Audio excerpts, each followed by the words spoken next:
When we talk about a construction project, we immediately think of the blueprints, right? The architectural plans.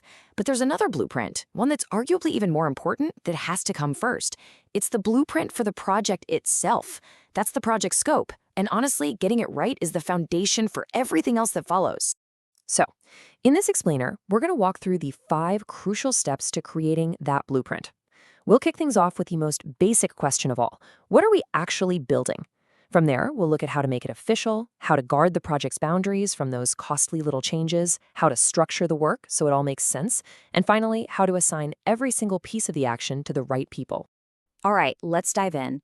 Everything, and I mean everything, starts with the most fundamental question in project management. It sounds so simple, but this is exactly where a shocking number of projects start to go completely off the rails.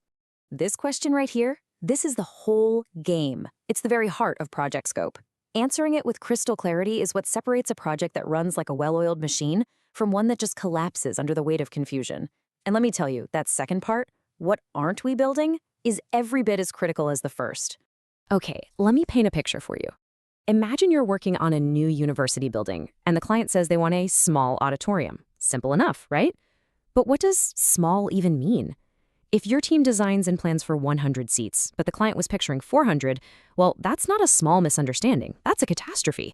It means weeks of redesign, tens of thousands in wasted costs. For a student, that's a failing grade. For a professional, it's a huge blow to your reputation, and maybe even a lawsuit.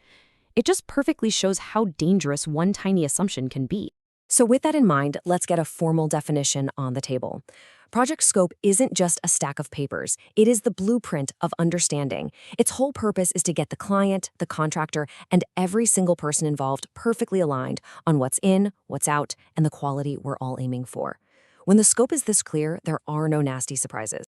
So we have the idea, the concept. But how does this shared understanding become something real, something tangible? Let's talk about the official documents that give a project its rules and its actual authority to exist. First up is the scope statement, which you'll almost always hear called the statement of work or just SOW. I love this analogy. Think of the SOW as the project's contractual DNA. It gets into all the nitty-gritty details. Total square footage, the exact type of steel to be used, the specific safety standards. This is the document that you, the client, and probably the lawyers will go back to time and time again to settle any debate about what was actually promised. And then we have the project charter. Now, if the SOW is the what, the charter is the why and the who. It explains the whole business case. Like, we're building this because student enrollment is up 20%, and it officially names the project manager, giving them the authority to spend money and direct the team. Honestly, without a charter, a project manager is just a person with a good plan, but no real power to make it happen. So just to make sure this is super clear, the difference is crucial. The SOW is all about the work, the deliverables, the specs, the what. The project charter, on the other hand, is the authorization. It's the why and the who. You absolutely need both, but they play 2 very different and very important roles. Okay, so even with perfect documents, projects are dynamic. They're living things. They evolve. And that's where we meet the biggest enemy of a well-defined scope. Let's talk about the villain of our story. Scope creep. It's those little innocent-sounding additions that sneak into a project. It's the client on a site visit who looks up and says, "Wow, the view is incredible from up here. You know what? Let's add a rooftop cafe." That little addition suddenly sets off a chain reaction affecting structural loads, plumbing, electrical, permits, a nightmare of delays and ballooning costs. So how do you fight a villain like scope creep? Well, you have to understand your priorities. And for that, we turn to the classic iron triangle. Every single project is a constant balancing act between these 3 things: time, cost, and performance, or quality. The big secret is you can't have it all.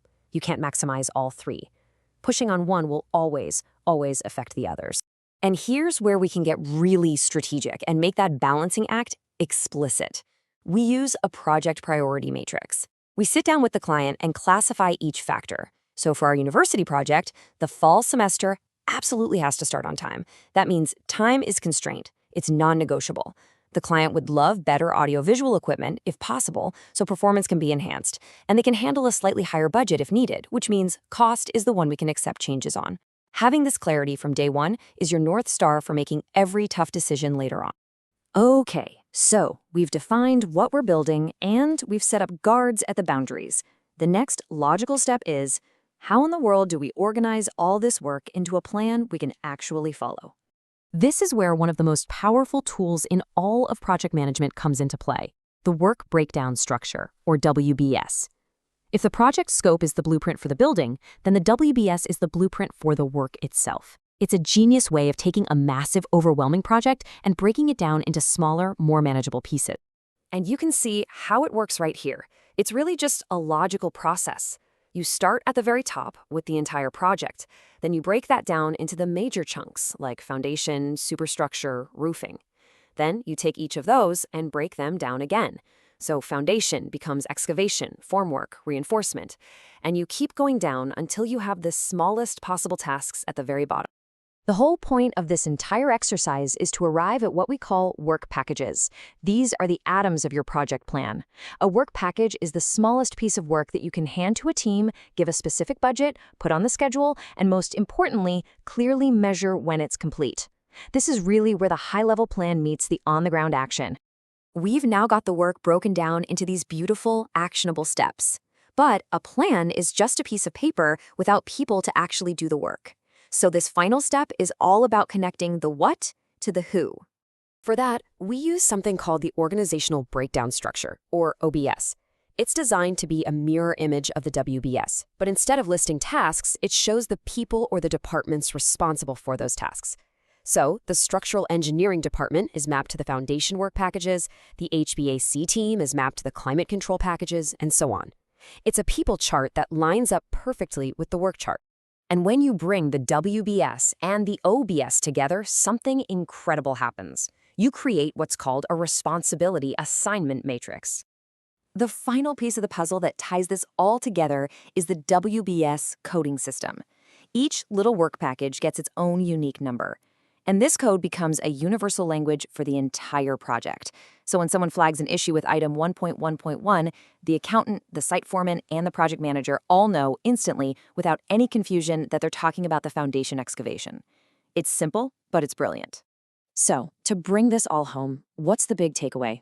It's that great buildings, the ones that stand the test of time, don't just happen because of concrete and steel. They rise from a foundation of absolute clarity, a logical structure, and the kind of disciplined project management we've been talking about. And that really leaves us with one final question to think about. On your next project, whether you're a student just starting out or a seasoned pro, I want you to ask yourself this. Beyond the architectural drawings, where is your blueprint for the work?